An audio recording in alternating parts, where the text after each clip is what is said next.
ও গোবিন্দ, এ আশ্রমে নেই কোনো আনন্দ, যেন বাবার চাকর রেখেছে। কি জমিদারি, এটা করো সেটা করো, কি আঙুরো খাই তাই নেই।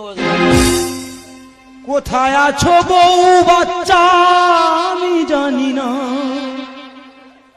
আমার মায়া তোরা আর করিস না। ও বাবা, গানটা গাইছি শরীর মধ্যে এত ধকল পড়তে, কি বলবো আর।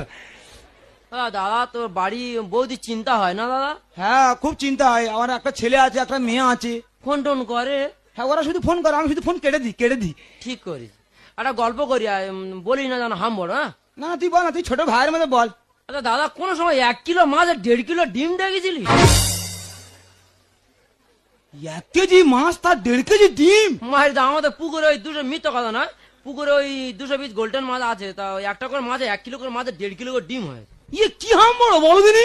ওটা না হাম বড়, কোন সময় দেখেছিলি ভেটকি মাছ আর কেউটি শঙ্খ লাগতে দেখেছি? ভেটকি মাছ আর কেউটি যাবে শঙ্খ? নিজের চোখে দেখেছি মারি দাদা, 1 সপ্তাহ ছিল। আমার বাবার জন্মে আমি চোখে দেখি না, কানেও শুনিনি। এই, তুই কোন সময় দেখেছিলি 7 কেজি গোবর পোক আর বাঘের যুদ্ধ? তুই এত হাম বড় কেন? হ্যাঁ, আমি হাম বড়।